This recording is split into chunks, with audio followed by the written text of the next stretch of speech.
NFL, hey, it won't be hard to find Shedeur Sanders and Travis Hunter atop the NFL draft, both doing their part to make sure that on Friday, taking part in Colorado's Pro Day, dubbed the We Ain't Hard to Find showcase. Neither potential top 5 pick took part in most position drills or physical testing. Sanders did throw just under an hour, and Hunter had no problem finding his passes. Louis Riddick was there. Here's what he found. Shedeur Sanders showed us all exactly what we expected to see.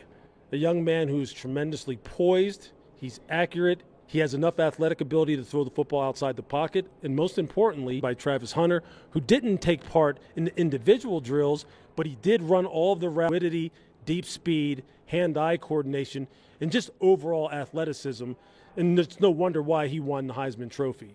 Head coach Deion Sanders was very happy with how everything went off, and now...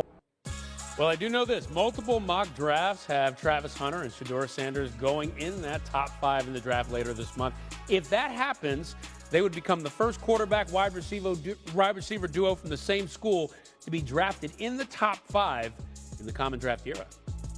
Deion Sanders called Pro Day in Colorado the We Ain't Hard to Find showcase. Quarterback Shedeur Sanders and Heisman Trophy winner Travis Hunter were among the 16 Colorado players who took part in the event, with representatives from every end of the receivers who participated. So it's time to showcase the Fowler Files with Jeremy Fowler. Jeremy in the house. Now, Jeremy, we've talked about quarterbacks a lot in this draft, but the thing about Travis Hunter is we initially didn't expect him to participate in these drills until he decided to, run routes for his boy Shedeur Sanders. So it was just a little teaser for everybody in attendance. What's the talk surrounding Hunter after Friday?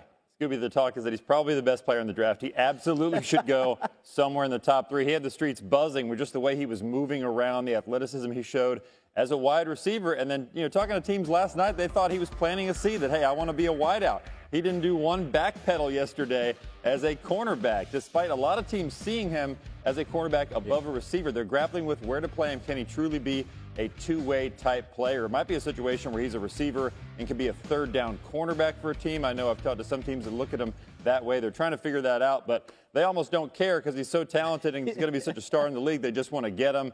And so the feeling is like Giants at 3, Patriots at 4 would be his absolute floor right now. Yeah, he's such a special player, and that's the reason why he won the Heisman. I mean, the guy does it on both sides of the field. Now, quarterbacks is a position that I mentioned we talk about a lot. The evaluation of these quarterbacks in the draft is kind of all over the place. Deion Sanders thinks that Travis Hunter and Shedeur should be the first 2 picks of the draft, but there's other things being said around the league. What have the Fowler Files uncovered in terms of what the word is on Shedeur Sanders? Well, if we look at the Browns, I know Cleveland is considering Shedeur Sanders on their short list of players in contention for that second pick. They had a position player that leaves him in a precarious spot. Where does he fall?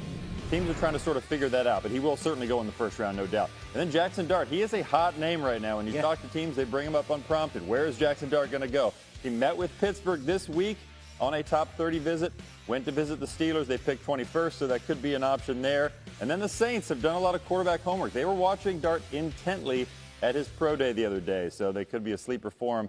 There's even talk in some league circles that he could go ahead of Shedeur. I have a hard time believing that at this point, but teams are at least wondering whether he could jump that high. That is so fascinating. I can't wait for the draft, which is on April 24th on ESPN in the NFL Draft less than 3 weeks away. It all begins with the first round, April 24th, 8 Eastern on ESPN. See them Colorado boys looking to get taken in the draft, and after skipping the workouts at the NFL Combine, Shedeur Sanders showed off his arm at the field. Yates and Louis Riddick. All I need is opportunity. Simple. Whatever franchise want to change their franchise, and there's no doubt who to go with.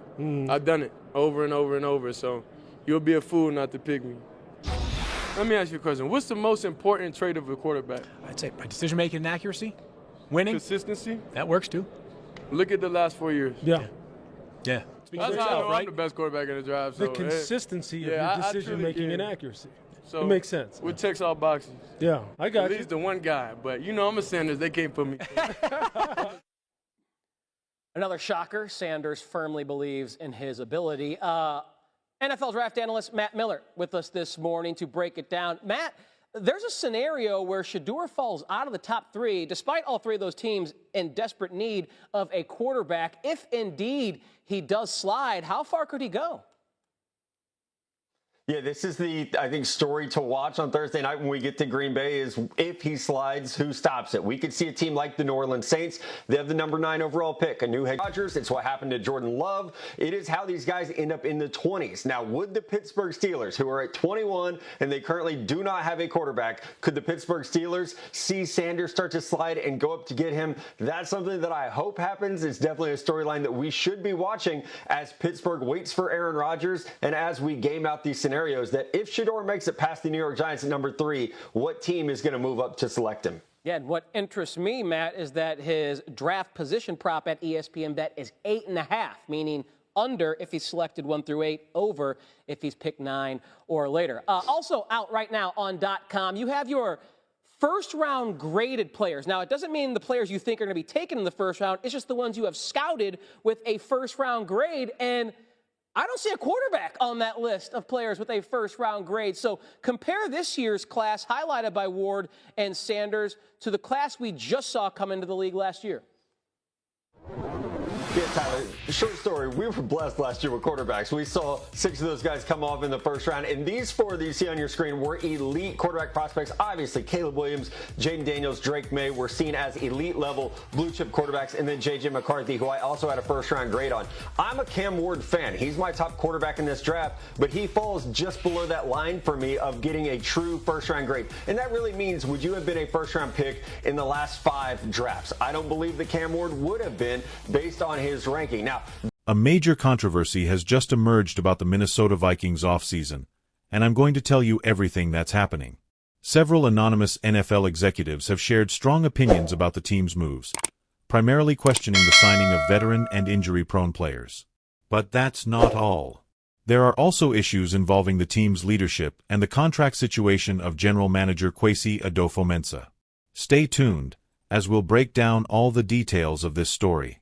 Before we dive into the executives' criticisms of the Vikings offseason, it's important to highlight a situation that's also generating a lot of debate: Kwesi Adofo-Mensah's contract situation. The general manager, who has been key in the team's moves, has not renewed his contract, sparking a lot of speculation about the future of the franchise's leadership. Many are asking, could this impact the team's decisions in the long run? The Minnesota Vikings have placed a strong bet on veterans, but this has drawn criticism, especially due to the advanced age and injury history of the players they've signed. Jonathan Allen, Javon Hargrave, Ryan Kelly, and Will Fries, the main acquisitions, missed a total of 43 games last season, and many of them are in their 30s. One executive compared this strategy to that of the 2015 Colts, when they signed injured veterans, and the result wasn't positive.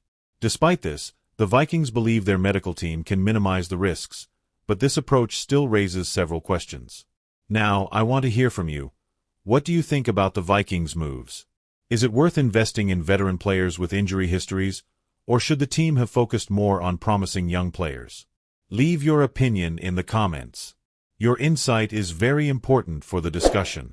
Now, let's get to the most explosive news that's catching the attention of all NFL fans: Kwesi Adofo-Mensah's situation and the question of the future leadership of the Vikings. Is the team at risk of losing their general manager in the middle of such an important season? Let's explore everything at stake and what experts are saying about this internal crisis in the Vikings. The big controversy now revolves around the future of Kwesi Adofo-Mensah, the Vikings general manager. Adofo-Mensah's contract is still undefined, raising doubts about who is actually making the decisions for the team.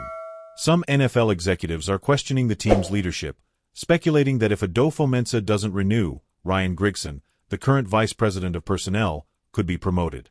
This uncertainty has created a tense atmosphere within the franchise, at a time when the team needs to solidify its strategies to ensure success for the season.